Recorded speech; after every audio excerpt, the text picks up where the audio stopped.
هاي يا عاملين ايه؟ يا رب تكونوا الف خير، صباح الخير، مساء الخير، على حسب التوقيت اللي انتوا بتشوفوني فيه. الاول مره يشوفني هاي انا ساره من فايب توكس، من غير كلام كتير خش على فكره الفيديو على طول. لو عايزين تحولوا شعركم ان انتوا عاملينه كده كده. بص، هو مش منكوش، هو عادي، هو واخد فوليوم بس عادي جدا، لكن هو ده طبيعه شعري. انا بجد استحميت وغسلته وسرحته وحطيت كريم و... وسرحته تاني وبس، وعملت له سترانش يعني. عملته كده بس، ان هو بسيط جدا، وبعدين سبته ينشف لوحده. فهو بجد انا شعري بالنسبه، انا قلت لكم ان هو حاجتين كده، رقمين كده، اللي هو اخر حاجه في الويفي في نفس الوقت اخر حاجه في الكيرلي. هحط لكم الارقام هنا. ليه بقى؟ عشان بصوا، انا لو اديت لكم خصله، بصوا، هو يعني هو ساعات بيلولو، هو بيلولو من الاول، وفي نفس الوقت هو اخر درجات الويفي يعني لو واخدين بالكم. وفي نفس الوقت هو من تحت ممكن في كذا خصله بتلولو، بلس القصه هي ميته كلينيكيا بسبب ان انا بعمل شعر كتير. فمش عارفه هي باينه ولا لا، لكن هي ملولوه. فده لو حد يعني خبير او حاجه كده قوي وعرف في انواع الشعر يكتب لي تحت في كومنتات بس. وده شعري، ودي الحاجات اللي انا بعملها قبل ما اعمل شعري. وكده كده لما باجي عندي كذا هير ستايل ممكن تعملوها في العموم، يعني بجد في كذا حاجه ممكن تعملوه ميسي بون، فهي اصلا بيكون شكلها احسن من اللي هو سليك بون. ممكن تسيبوه عادي كده، ممكن تلموا حتتين وترجعوه لورا، يعني حتتين مثلا كده وترجعوه لورا، بيدي الشكل اصلا حلو. يعني بصوا، يعني سي مثلا انا اهو، يعني تخيلوا اهو، فانا شكلي حلو يعني مش غرور اللي كمان، بجد شكل شعري حلو. ممكن تعمل في كذا طريقه، جو ان انا مش عارفه اعمل ستايل لشعري، فان انا هقعد اعمله ستريت، ده بي فور ريل، لا. في كذا حاجه، ممكن تخشوا بنترست، ممكن تخشوا اليوتيوب، ممكن تخشوا تيك توك، ممكن تخشوا اي حاجه سوشيال ميديا، هتلاقوا في كذا هير ستايل ممكن بيعلمها لكم. ممكن تعملوا الحتتين دول اللي هو دول، تعملوهم سليك وتلموهم بتوكة من ورا من قفاكم، مش لفوق، من تحت. يعني تمسكوهم وتنزلوهم كده وتلموهم من تحت، وتجيبوا خصلتين من هنا تضفروهم وتنزل كده، بتكون شكلها حلو. آه في كذا حاجة، في بجد يا جماعة كذا حاجة ممكن تعملوها. ف يعني ممكن اوريكم في اخر الفيديو، هتلاقوا ممكن احط لكم كذا هير ستايل، او في الشورتس برضو هتلاقوها، يعني اللي مش بيتفرج على الشورت يخش يتفرج بس. اهتموا بشعركم وحافظوا عليه، واحنا داخلين الصيف بقى وساحل والجو ده، فنحافظ عليه شويه عشان ما يكونش في الاخر يعني واقف، مش هيكون شكله حلو. بلس لما قلت لكم ان انا قصيته، هو بجد الاطراف باينه ان هي هيلثي اكتر من ان هي مش مقصفه. فبس روحوا كملوا الفيديو. بص، اول حاجه انا هعمل لكم هير كير سريع جدا، ما تخافوش. لكن دلوقتي اصلا الساعه بقالي ربع ساعه، بقالي 10 دقايق في الانترو، فانا بجد انا مش عايزه اعيدها تاني، وتعبت وخلاص بقى كفايه كده. بص، اول حاجه بعملها في الهير روتين حاجتين، مش مفيش اي حاجه سبونسر. اول حاجه، لو اليوم اللي انا بغسل فيه شعري ببله عادي ماشي بالميه، اي بخاف ميه عندكم، اللي هو مش ببله اللي هو بيكون يا لهوي غرقان، لا، ان هو يكون مندي بس ماشي. وبعدين هنا بقى، في ناس كتير بيشدوا شعرهم، انا من نوع الناس اللي كنت بشد شعري وانا صغيره، مش بشده اللي هو مجنونه، لا، اللي هو كنت بشد شعري مثلا اعمل ديل حصان، كحكه، حاجات كده اللي هي عاليه قوي، ان هي لازم اشد شعري عشان يكون شكله حلو، فاهماني؟ فجالي عندي بقى فراغات من هنا وفراغات من هنا، فانا عندي حتتين دول فيهم فراغات، كان مضايقني جدا لغايه من كام سنه مثلا، بدات اتعامل بقى معاهم وكده. وبدات احاول اعالج الموضوع. في وصفه تقريبا، مش عارفه انا قلت لكم عليها ولا لا، لكن يا رب اكون قايله لكم عليها. كان فيها اللي هو، هكتب لكم مكوناتها هنا بسرعه. دي كنت بعملها وبغليها مع كوبايتين ميه، وبعدين كنت بستخدمه اسمه ده لفروة راسي. ان هي في العموم هو مفيد جدا، في كذا الحاجات المكونات مفيدة جدا، لكن هي الفكرة ان هي صعبة تطلع من فروة الراس، فهي بتلزق. فانتوا بتعوزوا مثلا كريمات زي او شامبو، في شامبو قلتلكوا عليه اللي هو بتاع نيزيبكس، لو شفتوا فيديو البيلد ابس روحوا اتفرجوا عليه. اسمه ده. فهو ده من الحاجات اللي انتوا لازم بقى مع الحاجات دي يعني تعملوهم مع بعض. ان هو ده النيزي ده المفروض ان هو ما بينضف فروه راسكم عشان ما يكونش فيه بيلدبس بقى، لو مش عارفينها روحوا اتفرجوا على الفيديو. اسمه ايه ده. فهو بيعالج الموضوع ده، عشان الوصفه اللي انا كاتبه لكم دي بتاثر في كده. فانتوا لو سبتوا الموضوع ده فهو بيطلع ساعات مش بالجذور، لكن يعني بيطلع الشعرايه، فهو ممكن بيضعف الشعرايه. ممكن بيطلع بالجذر عادي جدا، اللي هو بيضعف شعركم. يعني انتوا يا اما تمشوا صح قوي عشان وهتلاقوا نتيجه تحفه، يا اما هتمشوا غلط وهتلاقوا شعركم بيقع، وده هتكون الفكره. ماشي. فانا في العموم دلوقتي ده بقيت بخاف منه قوي، يعني مش بخاف منه، لكن انا لغايه دلوقتي بتعامل معاه عادي جدا، لكن ما بجيبوش جنب فروه راسي. فبعمل ايه؟ اللي هو ببل شعري من اول هنا لغايه تحت. انا قصيت شعري في العموم، لو حسيت ان انا شعري قصير، بص هو كده هو كان مقصف، يعني خلينا مع صراحه مع بعض، فهو كان مقصف فانا قصيته. فهو بجد يعني شعري مقصوص هنا، لكن هي الفكره ان هو بجد هو كان مقصف قوي قوي وكان بيقع وحاجات كده. فانا بجد انا عشان انا عملته كذا مره ورا بعض، فهو انتوا يعني هو ده مش طبيعته، ان هو مش ستريت، وكمان انا بعمله ويفي، فاللي هو يعني حراره بحراره بقى، اللي هو يلا بينا. في العموم فهو انا قررت ان هو ان شاء الله هديله بريك، اللي هو راحه شويه، ان هو يرتاح ويعيد طبيعته، وان هو ما يبص برضه، ان هو ما يتحرقش، فان هو تلاقيه شايط وتلاقيه واقف. ما هو ده مش طبيعة شعري، ان هو هتلاقيه يا اما واقف يا اما الحاجه دي. متعملوش بروتين، متعملوش بروتين. انا بقول لكم اهو، جو اللي هو لا انا شعري ويفي او شعري كيرلي فمش عاجبني فانا هعمله بروتين.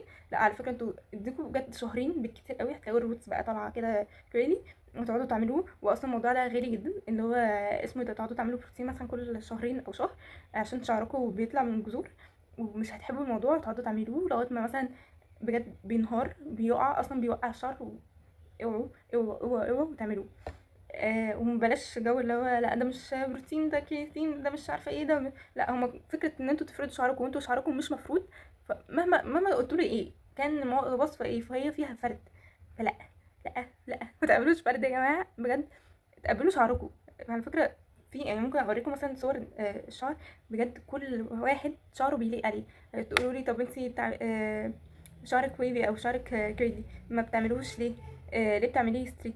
عشان بحب اغير، ما بحبش اكون ثابته على حاجه. بس ان انا بالنسبه لي ان انا اعمله ستريت، في ان انا مثلا اتعب اول يوم ان انا اعمله، وبعدين ان هو هيكون سهل في التسريح، او ان هو اعرف اتعامل معاه اسهل. ان هو بالنسبه ان انا بكروتني في ان انا بلبس في نص ساعه وبسرح في شعري في نفس نص ساعه اللي انا قبل ما انزل فيها دي بحضر شنطتي وبلبس وبسرح واسمه ايه ده وبنزل عشان الحق الكورس. فانا ببوظ حاجه بسرعه تلحقني. ماشي. في العموم بلاش رغي كتير. فانا استخدمت ده بيرفكت اوديل، هو 5%. دي حاجه ان هو 5% ده هو اصلا كاتب ان هو هير لوس تريتمنت، اللي هو فور اونلي مان. ليه بقى؟ عشان انا سالت شات جي بي تي بصراحه، قال لي ان هو ما ينفعش ان هو احنا لينا 5% ان هو كستات، المفروض 2%. فبصراحه انا مش بعد ما جبته حقيقي يعني سوري. حرام تبذير، حرام نبي فير. بلس اللي هو يعني نفعني جدا. قلت قال ايه يعني هو تركيزه اعلى فان هو هلاقي نتيجه اسرع يعني. فاللي هو على فكره والله حلو، وبجد انا مش باوفر، لكن انا بجد شايفه فرق. ولما يطول البيبي هير هبقى اوريهولكم. اسمه ده هوريكم برضو افتر وبيفور قريبا يعني. انا اصلا مستخدمه نص الازازه، يعني بصوا هي مش نصها كده، هي اهي نص الازازه مثلا مثلا. بص بعمل ايه؟ بجيب مثلا اي حاجه او اي بخاخ عندكم، اي حاجه ان شاء الله بصباعكم، لكن ما تحطوش صباعكم في العلبه وبعدين تطلعوا يعني. لا لا ما تعملوش كده. بص انتوا بس الحته دي انا بستخدم معاها الشيء ده. انتوا ليه ايه الشيء ده؟ بقول لكم ما بعرفش انطق اسمه سوري. لكن هو بص هو المفروض زي حاجه كده فيها بزابيس. المفروض اوعوا تعوروا نفسكم، هي اخرها بتحمر الحته، هي اكنها زي سنون صغيره بتفتح الكل ان هي الدوره الدمويه والكولاجين والحاجات دي، فان هي بتسرع في عموم عمليه النمو. وان هو يعني مثلا بدل ما تقعدوا مثلا سنه بتقعدوا نص سنه حاجه كده. فانا بستخدم البتاعه دي. بعمل اول حاجه بحطها هنا، وبعد مثلا يعني اعيد عليها كذا مره لغايه ما احس ان هو خلاص بقى كفايه كده. وبعدين احط دي، احط شويه من هنا. خلي بالكم لو جعل وشكم امسحوه واغسلوه وشكم بالصابون. خلي بالكم خلي بالكم خلي بالكم. بس فبحطه هنا، وبعدين بعمل مساج لراسي، وبعمل هنا وهنا. وبعدين اسمه ده بس. ولو في حاجه جت على وشي او حاجه، بالنسبه ان هو كده بلاقي مثلا بيسيح لوحده كده، فبروح اغسل وشي بس. وبعدين بحب اعمل بعد اللي هو في العموم بعد ما مثلا اعمل من هنا كده، فبجيب القصه بعمل لي كده بس.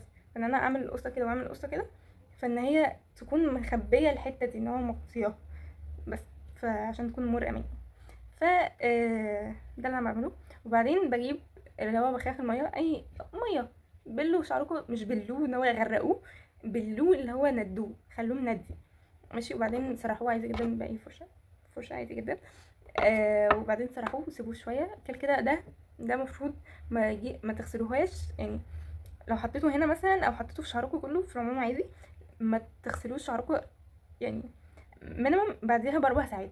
فكره ان انتوا تحطوه مثلا تغسلوه، انا مش عارفه ايه اللي بيحصل مش عايزه اعرف صراحه ايه اللي بيحصل، لكن هو اكيد في اضرار. ممكن اعمل لكم سيرش على شات جي بي تي هو اكتب لكم الحاجات دي. هو يا اما ممكن المفروض ما يعملش، يا اما هيعمل سايد افكتس. خلينا في الحالتين بوعي. وبعدين الوصفه السحريه بتاعتي هو اصلا طلعتها من يوتيوب يا جماعه، اللي هو عادي الوصفه دي بحطها على اطراف شعري، بحس ان هو لا بيدي فرق، وبحس ان هو بجد مغذيه. بلس ان انا بحط مثلا في علب واحطها في التلاجة. فانا بجد قبل مثلا بعد ما ابل شعري وان هو انديه، بجيب مثلا شعري كده وبعدين احطه اغمسه في العلبه اللي تحت، ان هو كده كده بيكون في التلاجة فهو ساقع. فانتوا اصلا لو عارفين الحته اللي كانت طالعه اخر فتره، ان انتوا لما تغسلوا شعركم اطراف شعركم بالميه الساقعه ان انتوا تدوا له صدمه. هو في العموم يعني مفيش حاجه، انتوا اي حاجه هتكون يعني الشعر بيحب الميه الساقعه، ما بيحبش الميه السخنه، بتبوظه اكتر، بتضره اكتر. فاسمه ايه ده، فان هو بديله صدمه ان هو بيقلل اللي هو ان انتوا يتقصف ماشي بس.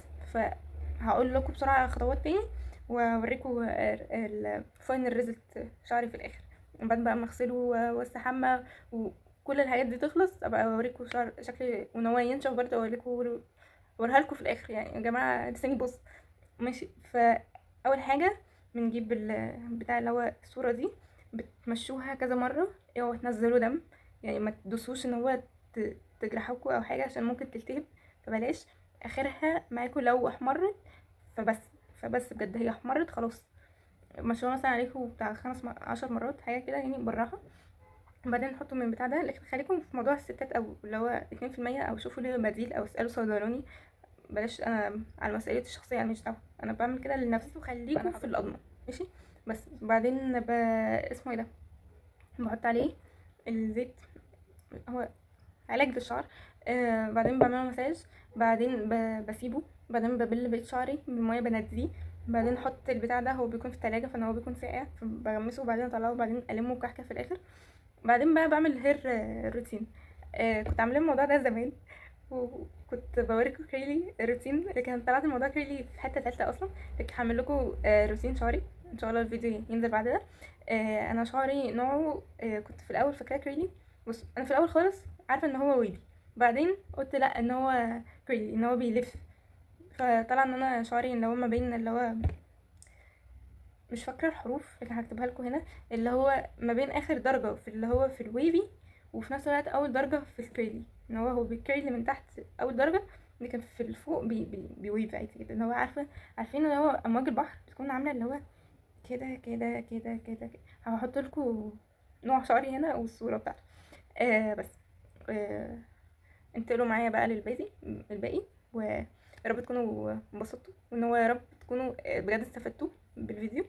وده كان فيديو بتاع النهارده، ويا رب تكونوا انبسطتوا بيه، وبجد بحبكم جدا. واسفه ما عملتلكوش فيديو بتاع عيد ميلادي، هو انا بجد ما عملتش حاجه. انا يا دوبك يوميها اصلا نمت وصحيت ورحت لجدتي وقعدت مع جدتي، وكان الجو لذيذ قوي هناك، وقعدنا واحتفلنا وبعدين نمت. اصلا كان عندي الصبح اشبال مصر، اللي هو بروجكت تبع كليه هندسه، فبتاع كليه هندسه ده اتلغى يوميها. كنت مبسوطه جدا عشان كنتش قادره. حضرت اشبال مصر الرقميه، وبعدين نمت، وبعدين صحيت رحت لجدتي، وبعدين احتفلنا، وبعدين نمت. فانا مكنتش بعمل حاجه قوي يوميا، ان هو عيد ميلادي. لا انا بحب اقضيها مع العيله اللي هو الدايره بتاعتي اللي انا برتاح معاها بس. وده كان الفيديو بتاع النهارده، يا رب تكونوا انبسطتوا. ولو عايزين اي حاجه تسالوني عليها اكتبوا لي تحت في الكومنتات. اي تعليق عن الفيديو بتاع النهارده اكتبوا لي تحت في الكومنتات، انا معاكم تحت في الكومنتات، برد عليكم في اي وقت. وبس يا رب يكون عجبكم، وباي باي، واشوفكم فيديو جديد. سلام.